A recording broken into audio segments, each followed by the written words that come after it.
ये बात आपको बताना बेहद जरूरी है कि मुल्क के हालात कैसे हैं। मुल्क में फिरका परस्ती तमाम हर तरफ फैला दी जा चुकी है। मुल्क में मुस्लिम अक़लियत के ताल्लुक से एक नफरत का माहौल पैदा कर दिया गया। हमारे मुल्क के वज़ीर आज़म प्रधानमंत्री ने अपने भाषण में क्या क्या बकवास बातें उन्होंने नहीं कही। उन्होंने ये कह दिया कि भारत का मुसलमान घुसपैठी है और मुसलमान ज्यादा बच्चे पैदा करते हैं, और ये तक कह दिया कि हिंदू बहनों के गले से मंगलसूत्र उतारकर हमको दे दिया जाएगा। इखलाक की मौत, पीलू खान की मौत, राजस्थान में जुनैद नसीर को जिंदा जला देना, बुलडोजर से घर तोड़ देना, पुलिस की कस्टडी में अतीक का कत्ल कर दिया जाना, जेल में मुख्तार अंसारी को जहर दे के मार देना, CAA का कानून, ट्रिपल तलाक का कानून, UAPA का कानून, ये सब चीजें ऐसी हैं जो हमको देखकर अपने वोट का इस्तेमाल करना पड़ेगा। लोग कहते हैं कि मजलिस इत्तेहादुल मुस्लिमीन एक फिरका परस्त पार्टी है। मैं उन लोगों से पूछना चाहता हूं कि बताओ, मेरी तकरीर से या मेरी बयान से ये बता दो कि मैंने किसी एक दूसरे मजहब के खिलाफ कुछ बात कही है। मेरी पार्लियामेंट की तकारीर उठाकर देख लो आप। अख्तरुल ईमान की जिंदगी एक आईने की तरह आपके सामने है। हाँ, अगर मजलूम अवाम के इंसाफ के लिए लड़ना, अगर फिरका परस्ती है, सीमांचल की जमीन पर बसने वाले लोगों के इंसाफ के लिए लड़ना अगर फिरका परस्ती है, तो यकीनन ये फिरका परस्ती पर मुझे फख्र रहेगा। अगर गरीब और मजलूमों के हक के लिए अगर हम नहीं लड़ेंगे तो कौन लड़ेगा? और यही लड़ाई मजलिस इत्तेहादुल मुस्लिमीन की रही।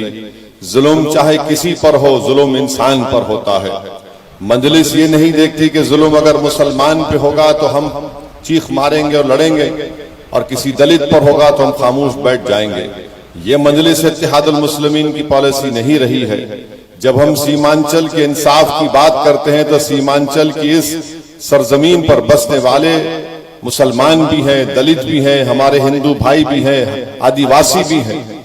तो मजलिस पर इल्जाम लगाना कि फिरका परस्त गलत है। हाँ, देश का प्रधानमंत्री फिरका परस्त है। देश का प्रधानमंत्री फिरका परस्त है। देश का प्रधानमंत्री कम्युनल है। और जब से ये प्रधानमंत्री बने हैं, मुल्क में सबसे ज्यादा अगर हमले किए गए गाय के गोश्त के नाम पर तो मुसलमानों पर, अल्पसंख्यक समाज पर किए गए। बुलडोजर के जरिए घर तोड़ा गया। किसके घर ज्यादा तोड़े गए? अल्पसंख्यक समाज मुसलमानों के घर तोड़े गए। ये कहना पड़ेगा नरेंद्र मोदी को कि तुमने हमारी तौहीन की, हमको घुसपैठी कहकर। हम उन लोगों के जानशीन हैं जिन्होंने अंग्रेजों से 200 साल तक लड़ा, और 200 साल लड़ा तो हमने अपनी जानों को कुर्बान किया, अपनी आल औलाद को कुर्बान किया, काला पानी की सजाएं काटी, मुल्क छोड़कर हाजी इमदादुल्लाह महाजिर मक्की को जाना पड़ा। कहां कहीं नहीं गए। काला पानी की सजा अल्लामा फजल खैराबादी ने काटी। अल्लामा फजल खैराबादी रहमतुल्लाह अलैह ने माफीनामा लिखकर नहीं दिया अंग्रेजों को, जिस तरह मोदी के हीरो ने लिख कर दिया था। 6 खत लिखे थे अंग्रेजों को, लव लेटर। अल्लामा फजल खैराबादी का जब रिहाई का खत आया तो अल्लामा फजल खैराबादी रहमतुल्लाह अलैह अल्लाह को प्यारे हो गए। हजरत काफी कौन थे? मुरादाबाद का एक बहुत बड़ा मुफ्ती था, और उनको अंग्रेज इस तरह से तकलीफ देते थे कि उनके जिस्म पर इस्तरी चलाते थे। जब उनको फांसी की सजा दी जा रही थी तो हजरत काफी जब फांसी के फंदे की तरफ जा रहे थे तो उनकी जबान पर नाते रसूल सल्लल्लाहु अलैहि वसल्लम था। इन लोगों को ही नहीं, ये लोग जानते हैं मगर ये हमको बताते हैं हम घुसपैठी हैं।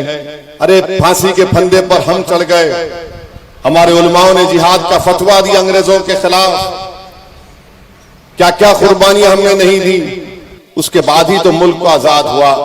मोदी जी, RSS वालों ने इस देश की आजादी में कोई हिस्सा नहीं लिया। वो तो मिले हुए थे अंग्रेजों के साथ।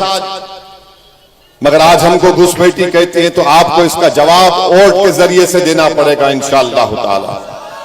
और आपको जवाब मोदी को देना पड़ेगा, उन फिरका परस्त ताकतों को देना पड़ेगा जो कह रहे हैं कि मुसलमान ज्यादा बच्चे पैदा करते।